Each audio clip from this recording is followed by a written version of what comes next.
We're going to talk about some weird stuff today. Excuse the weird lighting if it's shifting. I'm using natural light and no background again today because still not very mobile, still on crutches, wheelchair, whatever gets me around best at the moment. So yeah, back to weird stuff.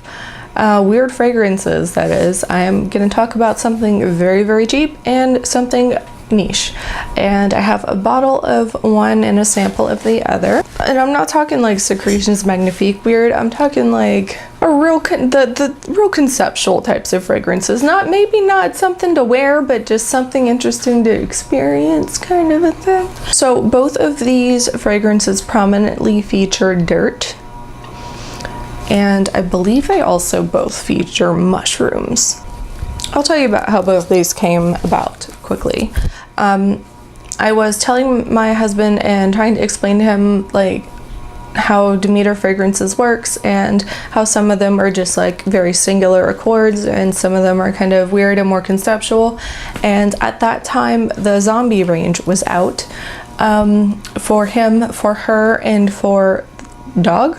I don't remember what that one was called, but yeah, so he wanted to get one to see what it smelled like, and he chose Zombie for her.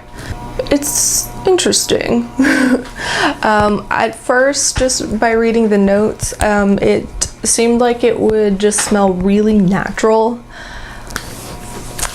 but it's this one is a bit more on the bizarre side. Let me just read the notes. So the description for this one said, "Think forest floor," and I was like, ooh, that doesn't sound bad. So this one has notes of dried leaves, mushrooms, mildew, moss, and earth, and a touch of wine dregs. Yeah, so dried leaves sounds nice. Mushrooms, mildew, not so much, hoping those don't show up too much. Moss, earth, and wine dregs. Okay, can't be too bad. It's real dirty and real mildewy. So the mildew comes out a little bit more than the mushroom does in this one, but it definitely has a stronger dirt note as well. So yeah, that's just something, I mean, just something interesting. And the other one is from a niche brand called APOTEKER TEPE, or TEPE. I am probably saying that wrong. I will either put their name here or just link them below. They have some really, really amazing fragrances. They are based in New Orleans, but they are a widespread niche brand. Their more conceptual fragrance is called After the Flood. After the Flood also, like I said, shares the notes of mushrooms and dirt. And yeah, the dirt's in there a little bit, but it kind of wears off in the opening. But the mushroom is real strong. And the fragrance that's like built around it is actually really nice. Let me read the notes for this one. Actually, this description is interesting. It's supposed to be earthy and clean with fresh hints of loamy darkness. It is fresh and clean, but it's also mushroomy. And it's a very, like a raw mushroom kind of a smell. So the notes in this are violet leaf, mushroom, soil, moss, and branches. Yeah, so basically this one, the opening smells like dirt and mushrooms, and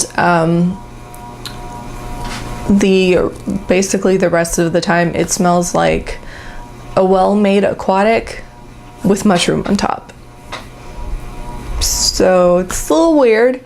The mushroom part doesn't project a whole lot, so that's good, but I can smell it on my I can smell it on myself. I don't know about that. However, the next day I woke up, the mushroom was gone, and all that was left was the aquatic smell, which was really nice, and it was still quite present. It hung on there pretty well. So yeah, those, I just wanted to share a couple of weird things with you because because why not?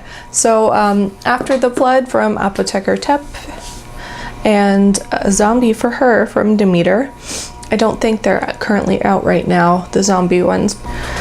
Definitely something to experience. And that's it for this week in Weird Fragrance Edition. I don't know what I'm doing. Just subscribe and tell your friends to subscribe.